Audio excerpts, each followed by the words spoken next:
wrong to have allowed Atiku to succeed Buhari. It will be one Fulani after the other. As you see, the Fulanis killing people across the country. They want to appropriate the country. Be careful of the use of words. Let us pick up before we are silenced. My people, wherever you are watching from, whether in the east, west, north or south of Nigeria, let me start by asking you, how long shall we be afraid to speak the truth? How long shall we be afraid to speak the truth? How many more lives must be lost before we cry out? Not just online, but loud enough for the world to hear. In this video, I want to tell you a story, not just about one man, but about all of us.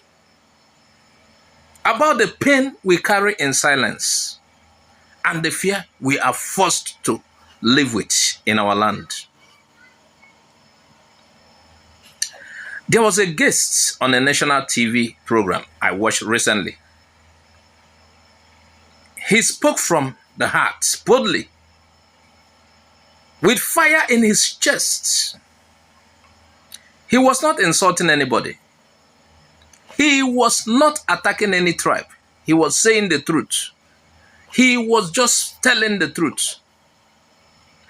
And it was actually too loud for some to bear. Is wrong. Nigeria will never be one party state. That's not a democracy. It's wrong to have allowed Atiku to succeed Buhari. It will be one Fulani after the other. As you see, the Fulanis killing people across the country. They want to appropriate the country. Be careful of the use of words. You generalize. Allow me to use my words, please. No, I'm saying this is a national You might be very careful. And there are good people. I am speaking about national security. This is a national security issue. Yeah. There is a war on. You want to pretend there's no war. That's a war on. I'm only saying there are a lot of you journalists are part of the problem who don't want to address the truth. A war on. Why are you saying you're not pretending? People are being killed everywhere. You're saying there's no war. What do you mean you're not pretending? You are. You are part of the problem in this country. Allow us to speak the truth so that people will know what's going on. People in the Benue cannot go to farm. People in Plateau cannot stay in their house. Those who are responsible for the war simply want to turn Nigeria into a settler colonial entity. And that's what's going on. You don't see that. You're seeing the politics. Forget about the politics.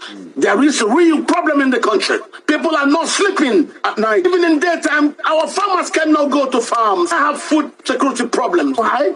The Fulani war across West Africa has finally bettered in Nigeria. And you don't want me to talk about it. Who are you afraid of? Who will hear it and we will die? It's the problem the country has gone wrong. Because a lot of you keep quiet.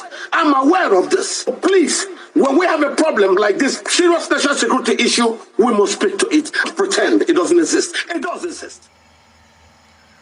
You see, for many years now, Nigerians have been dying in their sleep. From Benue to Plateau. From Enugu to Benue to Zamfara, unknown gunmen, Fulani killer herdsmen, bandits, call them whatever you want. But the reality is this, our people are being killed. Farmers can no longer go to farms. Women are raped. Children are orphaned. Villages are wiped out. And what do they tell us? They tell us just like what you heard this guy say in the studio. Calm down. Be careful with your words. Be careful with your choice of words. Let us not cause panic. That's the kind of thing you hear. But who is actually the one causing panic? Who is causing panic? Is it the man who speaks or the men who carry AK-47 through our streets? The men who have so much in our forests?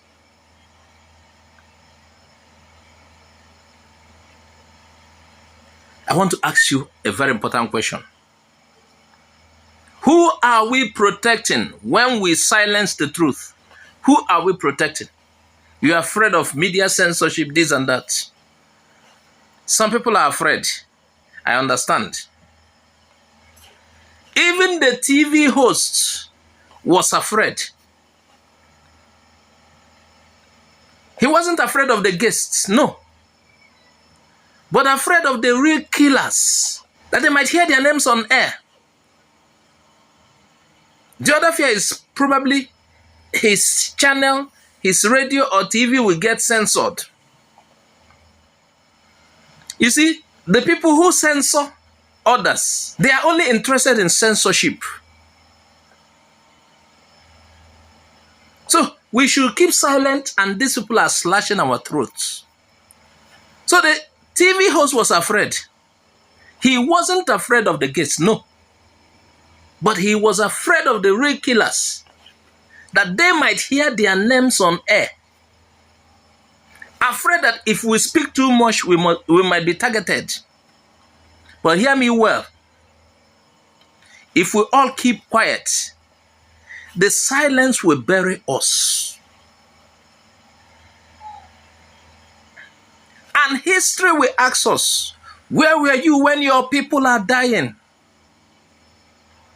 What did you say when the land was burning? Some people say there is a plan. A slow, quiet plan to take over parts of West Africa.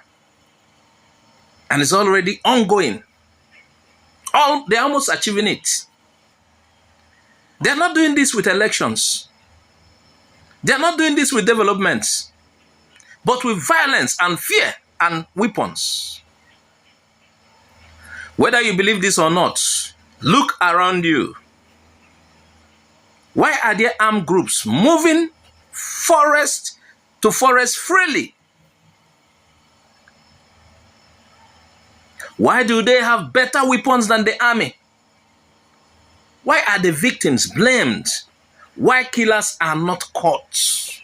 Victims are blamed, killers are not caught. This is not politics. This is life and death. And the guest on that TV show was right. We must speak, even if our voices shake. We must speak.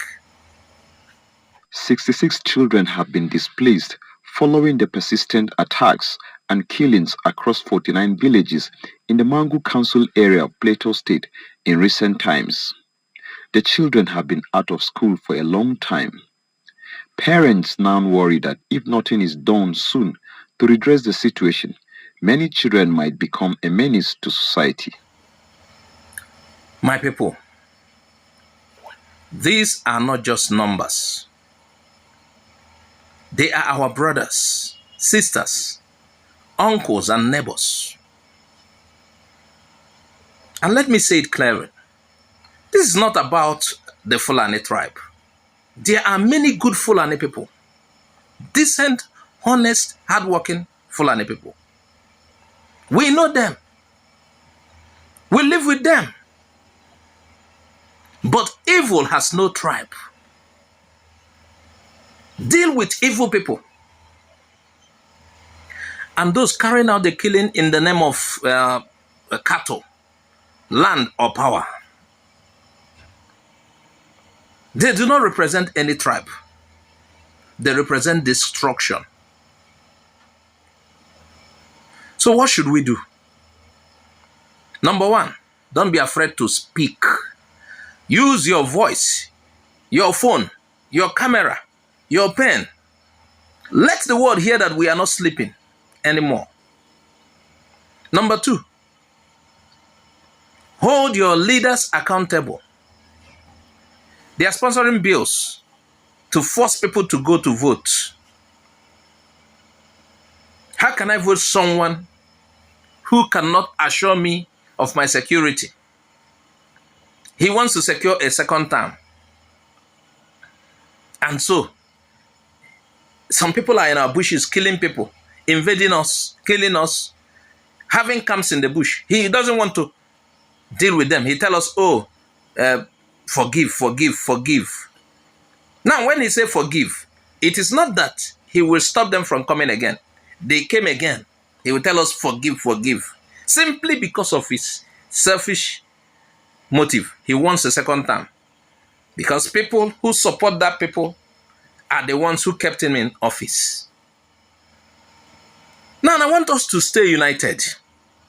They want us to fight each other. They want Igbo to blame Hausa, Yoruba to hate Fulani. But the real enemy is hiding behind all of us.